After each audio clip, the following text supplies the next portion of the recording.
They finally opened the Vatican's forbidden archive. What's inside shouldn't exist. Right now, beneath one of the most visited places on Earth, there's a 2-story underground bunker made of fireproof reinforced concrete. Inside that bunker, 85 kilometers of shelving. That is 53 miles. More shelf space than the distance from Rome to Naples. And on those shelves sit 12 centuries of documents that belong to one single person, the Pope. For most of history, nobody was allowed inside. Then, in 2017, a team of scientists pointed an artificial intelligence system at pages that had not been read in 700 years. What the machine started decoding has not stopped since. And what researchers are pulling out of those pages is not just rewriting church history, it is rewriting history, period. This is what was hiding inside the Vatican's forbidden archive. To understand what is happening right now, you need to understand what this place actually is and why it matters. The Vatican Apostolic Archive, known until 2019 as the Vatican Secret Archive, is the central repository for every act, every letter, every document the Catholic Church has accumulated since the 8th century. 600 archival collections, 85 linear kilometers of material, trial transcripts of accused heretics, diplomatic correspondence between popes and emperors, confiscated libraries of dead popes, artifacts seized during centuries of crusades, inquisitions, and political maneuvering, real estate deeds for properties across Europe, financial records going back a millennium. It sits partly underground in a vault beneath the Cortile della Pina of the Vatican museums, and partly in climate-controlled rooms across the Vatican complex. The 81 most precious parchments, the ones with gold seals, are stored in a dedicated air-conditioned sector alongside the handwritten transcript of the trial of Galileo Galilei.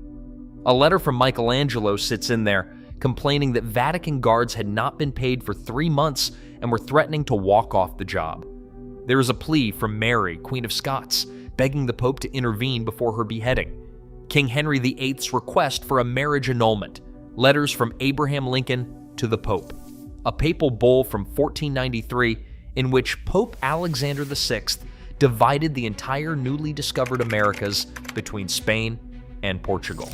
The doctrine of the Immaculate Conception articulated on a single piece of parchment in 1854. Every document the Church wanted to keep, and many it never wanted anyone to see. And as of 2018, only 7 million images out of that entire ocean of material had been digitized. The Vatican's own digital storage capacity at that point was 180 terabytes. One scholar who studied the archive's cataloging system described it as an extensive buried city, a Herculaneum inundated by the lava of time. That is not a metaphor. That is a professional assessment of how much we do not know about what is inside. And the reason we do not know starts with a single decision made over 400 years ago. In 1612, Pope Paul V formally separated the archive from the Vatican Library and sealed it as a private collection. Before that, the documents had traveled with whatever pope was in power. When a pope moved, the archive moved. During transfers between papal residences, books were damaged, pages were destroyed, entire collections vanished. During the sack of Rome in 1527, when German troops of the Holy Roman Emperor Charles V stormed the city, the library was looted. Lead seals on papal documents were melted down to make bullets. Parchments were torn up and used as litter for horses. Centuries of irreplaceable records were destroyed in a single afternoon. Paul V ended that chaos by locking everything into permanent rooms inside the Vatican walls. The intent was explicit. This collection serves the Pope and the Pope alone. No one else gets in. That rule held for 269 years. During those centuries, the collection swelled enormously. It absorbed the records of every papal trial, every diplomatic negotiation, every internal scandal the Church generated. Every pope who died had his private library absorbed into the archive. Papal embassies from around the globe sent their records to be stored. Noble families deposited their personal archives, partly for preservation, partly for prestige. Religious orders contributed their own documentation. It grew and grew, and nobody outside the Vatican walls could touch any of it. It was not until 1881 that Pope Leo XIII finally opened the doors to outside researchers. But here's the thing, open is a generous word. Scholars had to apply. They had to be vetted. They had to present specific document requests and sit in monitored reading rooms under strict supervision. They could request 3 folders per day. 3. If those folders did not contain what they needed, they packed up and went home. No browsing, no wandering the shelves, no photographing. The archive's longtime prefect, Archbishop Sergio Pagano, watched researchers on a live closed-circuit television feed from a giant screen perched beside his desk for 27 years. Scholars sat typing notes on laptops for hours, forbidden from making copies of anything they read. And even with that limited access, the archive was so poorly cataloged that researchers routinely missed documents filed in entirely wrong sections, with no cross-references, in a system that had never fully recovered from the catastrophe of 1810. Because in 1810, Napoleon Bonaparte did something that nearly destroyed the entire archive. What was lost in the aftermath still haunts every researcher who walks through those doors today. When Napoleon became emperor, he envisioned a central archive of all European knowledge, with Paris as its capital. In 1809, he ordered the entire Vatican archive seized and shipped to France. The operation was massive. By 1813, over 3,200 crates had been loaded onto enormous wagons and sent across dirt roads through Turin, over the Mont-Cenis mountain pass, and into the Hôtel de Soubise in Paris, the headquarters of the French National Archives. More than 102,000 registers, volumes, and bundles arrived. French officials counted them one by one. The archive's own chief archivist, Gaetano Marini, was forced to accompany the collection to Paris. When French officials noticed certain particularly important documents were missing, Marini confessed that he had hidden them before leaving Rome. The hidden items were retrieved, including the 8th century Liber Diurnus, one of the oldest formularies of the papal chancery, and the priceless collection of 78 gold-sealed bulls dating back to the Holy Roman Emperor Frederick Barbarossa in 1164. During the seizure, some records belonging to the reigning Pope Pius VII were actually buried in the Vatican gardens by loyal staff before the French could find them. Those garden documents were not recovered for nearly 50 years. Everything else was shipped to Paris. But here's what happened next that nobody talks about. When Napoleon fell in 1814, the new French government ordered the archive returned to Rome, but they provided almost no funding for the transport. The Vatican had to pay for it. And when the money ran out, Vatican officials made a decision that should horrify anyone who cares about history. They sold documents by weight. Parchments dating back centuries were bought by a Parisian grocer to use as wrapping paper. Fragments of papal correspondence could still be found in Parisian shops at the end of the 19th century. Some volumes were bundled and sold to whoever would buy them. Others suffered water damage during river crossings on the journey home. Crates shipped by sea were contaminated by bilge water in the holds of ships. Scholars who have studied the period estimate that between 1/4 and 1/3 of everything Napoleon took never returned to Rome. We are talking about potentially tens of thousands of documents spanning centuries, gone forever. And the documents that did come back arrived in complete disarray. The French archivist Danu had begun reorganizing the Vatican archive using a new cataloging system, but he lost control of the project before finishing. So the old organizational structure was destroyed and the new one was never completed. The result was chaos. Documents from the same pope, the same event, the same negotiation ended up scattered across different sections with no logical connection. The Vatican archive did not recover its pre-Napoleonic order until the 1880s or the 1890s. Some documents from the seizure ended up in the National Library of France, where they remain today. Others ended up at Trinity College in Dublin. The Galileo trial documents were actually stolen from the Paris archive by a French count named Blocas and only returned to the Vatican decades later by his widow. But here is the detail that tells you everything about what this collection means to the people who guard it. When Napoleon's troops arrived in 1810 to seize the archive, the chief archivist of the time performed one act of defiance. He took a critical document, a letter from 1530, rolled it up, and hid it inside a secret drawer in a chair in the archive's antechamber. Napoleon soldiers searched everything. They packed over 3,000 crates. They shipped the entire papal record to Paris, but they never found that chair. Nearly 200 years later, Archbishop Pagano told journalists about it with unmistakable satisfaction. "The French never found it," he said. That is the mentality that has guarded this archive for 4 centuries. These are people who will hide documents inside furniture before they will let outsiders have them. And that is exactly why what happened in 2017 changed everything. In that year, a team from Roma University in Italy launched a project called In Codice Ratio. The name is Latin for the code system. Their goal was to do something humans had never been able to do at scale: read the handwriting. This was not a simple scanning job. The archive's documents spanned 12 centuries, and handwriting styles changed dramatically across eras. Medieval Latin scribes used ligatures that fuse adjacent letters, abbreviations with no modern equivalent, and character forms so cramped and peculiar that even trained paleographers, the experts who specialize in reading ancient handwriting, disagree on what the pages say. As one researcher explained, the medieval Latin alphabet had only 22 characters, but the way individual scribes wrote those characters varied so wildly that a single letter could look completely different from one document to the next. Standard optical character recognition, the technology that reads printed text in milliseconds, fails completely on this material. So the In Codice Ratio team built something different. They created a neural network trained not on individual letters, but on entire words. Different was the point. Using NVIDIA graphics processing units and Google's TensorFlow deep learning framework, they taught the system to recognize patterns that human eyes struggle with. And for training data, they did something remarkably clever. They recruited 120 students from 24 Italian high schools. These students had no knowledge of medieval Latin. None.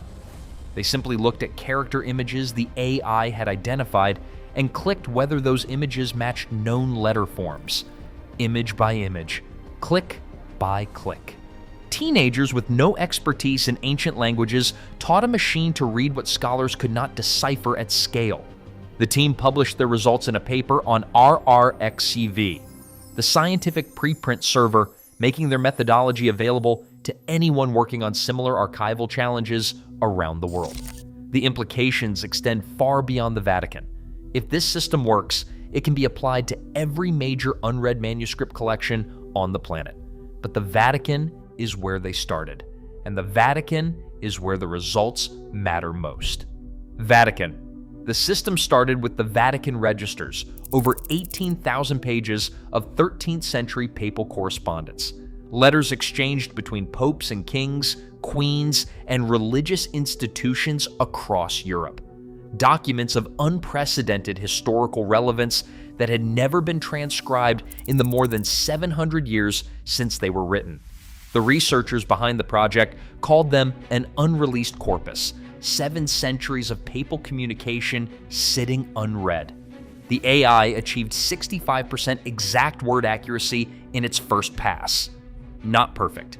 But the team noted that even imperfect transcriptions provide enough information and context to be useful, giving paleographers a solid basis to speed up the process at large scale. And they have publicly stated that their system is designed to eventually handle the entire archive. All of it. 85 kilometers, 12 centuries. Millions of pages that no living person has ever read. Because what has already been found, even before the AI reached full capacity, is enough to rewrite chapters of history that everyone considered settled. The first discovery came not from a machine, but from a woman who noticed a piece of parchment in the wrong drawer. In September 2001, an Italian paleographer named Barbara Frail was conducting routine research in the Vatican archive when she came across a document that had been misfiled. Some historians believe it was deliberate. The document was dated August 17 through 20, 1308. It had been sitting in the wrong section since at least 1628, 373 years in the wrong drawer. And what it contained rewrote 700 years of accepted history in a single afternoon. Here's what you need to understand. In 1307, King Philip IV of France arrested the Knights Templar, one of the most powerful military religious orders in the Christian world. The Templars had built a financial and military empire stretching across every kingdom in Europe. They owned property in every nation. They had constructed hundreds of castles and outposts from England to the Holy Land. They had created what was essentially medieval international banking, lending money to kings and managing assets across borders. They were extraordinarily wealthy, and Philip wanted that wealth. He arrested thousands of knights on a single coordinated day, Friday the 13th of October, 1307. A date so catastrophic for the Templars that some historians believe it is the origin of the superstition around Friday the 13th. Philip had them tortured until they confessed to heresy, to spitting on the cross, to denouncing God, to illicit practices during initiation rituals. 54 Templars were burned at the stake. In 1312, the entire order was officially dissolved by papal decree. And in 1314, the last Grand Master, Jacques de Molay, was burned alive on an island in the River Seine in Paris. He was said to have cursed both King Philip and Pope Clement from the flames. For 7 centuries, the official story was absolute. The Knights Templar were heretics, condemned by the Church and destroyed by royal justice. Case closed. The Chinon Parchment tells a completely different story. What Frail found was the official record of a secret papal investigation conducted at the Château de Chinon in France. Pope Clement V had sent 3 cardinals as personal envoys to interrogate the Templar leadership, including Grand Master de Molay himself. The interrogations took place over 4 days in August 1308. The accused confessed to certain infractions, but all insisted they had denied Christ in words only, not in spirit, and that any questionable practices during initiation were tests rather than true blasphemy. And when the cardinals concluded their investigation, they found that the Templar leaders were not guilty of heresy. Pope Clement V absolved them. He absolved Jacques de Molay and the rest of the Templar leadership of the charge of heresy and reinstated them to communion with the Church. The Pope knew they were not heretics. He wrote it down. He signed it. Absolved. The Chinon Parchment made clear that the Pope had wanted to reform the Templars and keep the order alive. But King Philip had determined to exterminate it and seize every asset. He threatened the papacy itself with military force. Clement was forced to abandon the Templars to their fate. And then the document was filed away.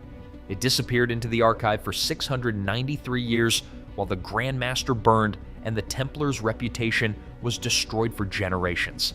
In 2007, the Vatican finally released the Chinon Parchment publicly as part of a limited edition of 799 leather-bound copies of the complete trial record. Pope Benedict XVI authorized a formal acknowledgement. The Knights Templar were wrongfully accused of heresy. Their confessions were extracted under torture. The Pope at the time found no solid grounds to condemn them. Using ultraviolet light, experts even recovered nearly invisible margin notes on the document believed to have been written in the hand of Pope Clement himself as he personally reviewed the interrogation reports. This was the largest posthumous correction in Catholic history. 700 years of false narrative were overturned by a misfiled parchment.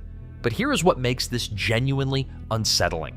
A Vatican official later pointed out that the Chinon Parchment was actually described perfectly in a 1912 catalog of the archive. It was listed. It was cataloged. It was available to any qualified researcher who asked for it. For 89 years, from 1912 to 2001, nobody noticed. Nobody thought to look. In an archive of 85 kilometers, a document that exonerates the most famous military order in Western history sat in plain sight for nearly a century, and no one picked it up, which raises the question that matters more than any single document. What else is sitting in the wrong drawer right now? Because the Chinon Parchment is not even the most important object in that archive. Consider Codex Vaticanus. It is a 4th century manuscript written around 300 to 330 Common Era on parchment in Greek uncial script, all capital letters, no spaces between words, no punctuation, no chapter divisions, no verse numbers. 733 folios contain nearly the complete Old and New Testaments. It is, alongside the Codex Sinaiticus, one of the two oldest near-complete Bibles in existence on this planet. Before the discovery of the Dead Sea Scrolls in 1947, it was considered the single oldest extant copy of the Bible, and it has been inside the Vatican since at least 1475, when it appeared in the library's very first catalog. For 550 years, the Vatican essentially locked it away. Scholars who requested access were turned down or given extremely limited viewing time.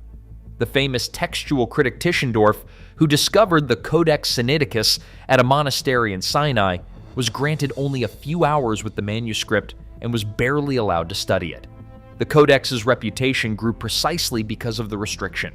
When the Renaissance scholar Erasmus finally used it as a source text, he found the content so different from later manuscripts that he distrusted it. But modern textual scholarship has confirmed the opposite. The Codex Vaticanus represents one of the earliest and least modified versions of the biblical text in existence.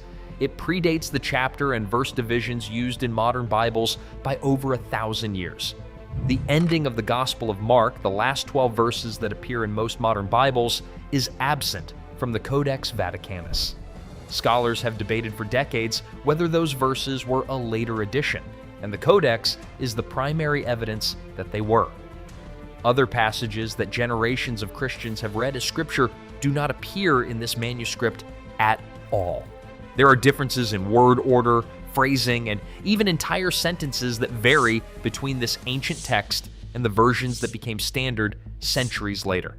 Biblical scholars have spent decades comparing it against later manuscripts, and the picture that emerges is of a text that was progressively modified, standardized, and expanded over time. The Codex Vaticanus preserves a snapshot of the Bible before many of those changes occurred. It is, in a sense, a photograph of Christianity's foundational text taken closer to the source than almost any other surviving document. During the 10th or 11th century, someone traced over the fading ink of the original text, obscuring the earliest layer. Even the manuscript itself has layers of concealment built into it, the most complete ancient Bible on earth, under Vatican control since 1475. And for most of those 5.5 centuries, almost no one was allowed to study it.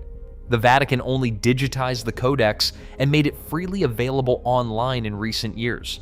But the question of what was restricted and why for 5 centuries remains one the Vatican has never directly addressed.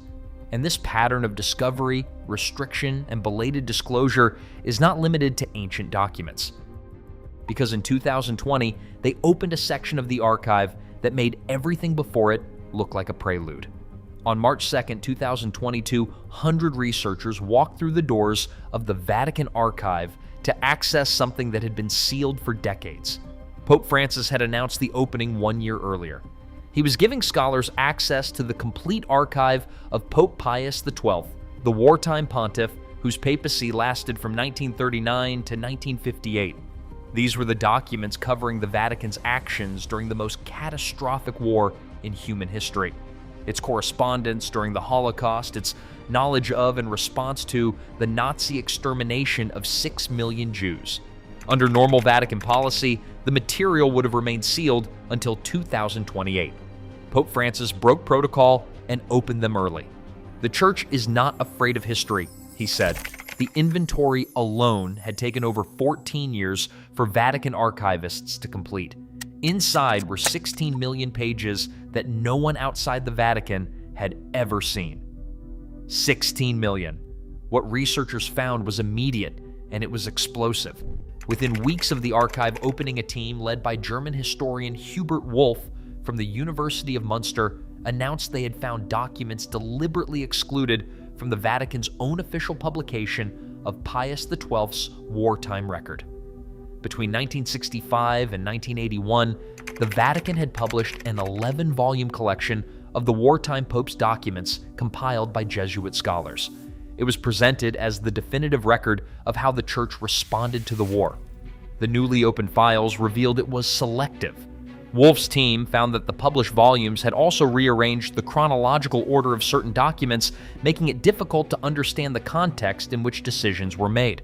Documents had been left out, and when Wolf examined why, he concluded they had been excluded because they were clearly anti-Semitic and showed why Pius XII did not speak out against the Holocaust.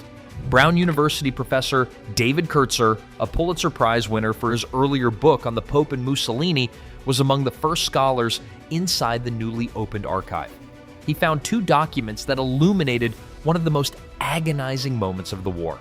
On October 16, 1943, the Nazis rounded up over 1,000 Roman Jews in a coordinated operation that began before dawn. The captives were detained in a military college 800 yards from St. Peter's Basilica. Then they were transported to Auschwitz. Only 16 survived. The roundup happened as the German ambassador reported directly to Hitler under the Pope's very windows. Kertzer found a letter from a Vatican diplomat, Father Pietro Tacchi Venturi, who was the Pope's longtime emissary to Mussolini's fascist regime. Tacchi Venturi urged Pius to make a private oral protest to the German ambassador. His suggested argument was not humanitarian. He recommended telling the ambassador that there was no need for violence because the racial laws Mussolini had already imposed 5 years earlier were sufficient to contain the Jewish minority. That was the pro-intervention argument, not humanitarian. The Pope then asked his advisor on Jewish affairs, Monsignor Angelo Dell'Acqua, for further counsel. The second document Kertzer discovered was Dell'Acqua's response. It was devastating. Dell'Acqua argued that the Pope should not speak out at all. His reasoning, preserved in his own handwriting, was that Jews have caused problems and threatened healthy Christian societies. He cautioned against believing reports from Jewish sources because he wrote that Jews easily exaggerate, and he dismissed information from another source, an Eastern European archbishop, because Orientals are not an example of honesty. Pius said nothing publicly. The roundup proceeded. 1,000 people were sent to their deaths in the shadow of St. Peter's Dome. The scale of those deaths is hard to fathom, and this story cannot be reduced to a simple condemnation. At the same time, researchers who were finding those documents also found evidence that Vatican networks were working furiously behind the scenes to save Jewish lives on a massive scale. Newly discovered records showed that the church hid over 4,200 Jews in 235 monasteries and convents across Rome. Pius himself sent his nephew Carlo Pacelli to arrange 550 placards declaring Roman monasteries and seminaries property of the Holy See, exempt from search and confiscation. On the same day as the roundup, after learning of the arrests, the Pope's Secretary of State ordered the German ambassador to the Vatican for a direct conversation. A previously unknown list cataloged 3,200 rescued Jews by name.